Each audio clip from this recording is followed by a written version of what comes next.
ক্ষমতাচ্যুত আওয়ামী লীগ সরকারের সময় নজিরবিহীন লুটপাটের ফলে সৃষ্ট হওয়া ব্যাংকিং ঋণ খেলাপি এমনিতেই অর্থনীতিতে অশনি সংকেত জ্বালিয়ে রেখেছে।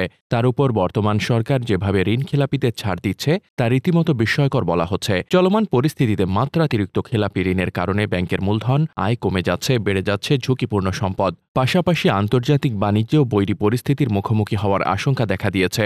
ফলে দেশের বিদ্যমান পরিস্থিতিতে আদায় বাড়িয়ে খেলাপি ঋণ কমানো সম্ভব হচ্ছে না। এমন পরিস্থিতিতে খেলাপি ঋণের ঊর্ধ্বগতিতে লাগাম টানতে আবারও ঋণ খেলাপিতে ছাড় দিতে হচ্ছে বলে জানিয়েছে কেন্দ্রীয় ব্যাংক। এ বিষয়ে সোমবার বাংলাদেশ ব্যাংক থেকে একটি সার্কুলার জারি করে বাণিজ্যিক ব্যাংকগুলোর প্রধান নির্বাহীদের কাছে পাঠানো হয়েছে। এতে বলা হয়েছে, এ নির্দেশনা অবিলম্বে কার্যকর হবে। সার্কুলার অনুযায়ী এখন থেকে বিদ্যমান ঋণ স্থিতির ন্যূনতম ৫% ডাউন পেমেন্ট নগদে পরিশোধ করে এক্সিট সুবিধা প্রাপ্তির আবেদন করতে পারবে। আগে কমপক্ষে 10% পরিশোধ করে আবেদন করতে হতো। এক্ষেত্রে ঋণ খেলাপিরা এক্সিট সুবিধা পেতে 5% কম অর্থ দিয়ে আবেদন করতে পারবে। পাশাপাশি এই সুবিধা দেওয়ার ক্ষেত্রে ব্যাংকের প্রধান নির্বাহীর ক্ষমতা বাড়ানো হয়েছে। আগে মূল ঋণ 10 লাখ টাকা পর্যন্ত এক্সিট সুবিধা দেওয়ার ক্ষেত্রে প্রধান নির্বাহী বা ব্যাংকের ব্যবস্থাপনা কর্তৃপক্ষ অনুমোদন করতে পারতেন।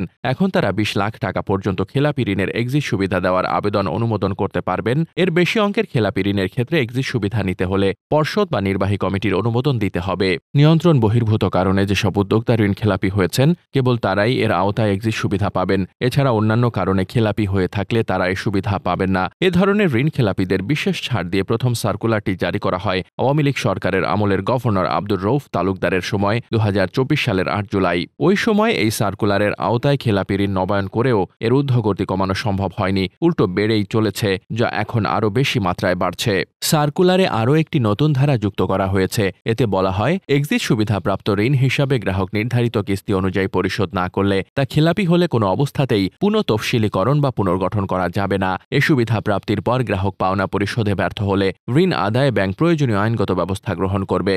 আগের সার্কুলারে এক্সিট সুবিধাপ্রাপ্ত ঋণ হিসাবে গ্রাহক নির্ধারিত কিস্তি অনুযায়ী পরিশোধ না করলে তা খেলাপি হলে ব্যাংক গ্রাহকের বিরুদ্ধে আইনি পদক্ষেপ নিতে পারবে বলে উল্লেখ থাকলেও ওইসব ঋণ কোনো অবস্থাতেই পুনঃতফসিলীকরণ বা পুনর্গঠন করা যাবে না বলে কোনো নির্দেশনা ছিল না। ফলে এখন এ সুবিধা নিলে কেউ আবার খেলাপি হলে সেক্ষেত্রে ওইসব ঋণ পুনঃতফসিল বা পুনর্গঠন করা যাবে না।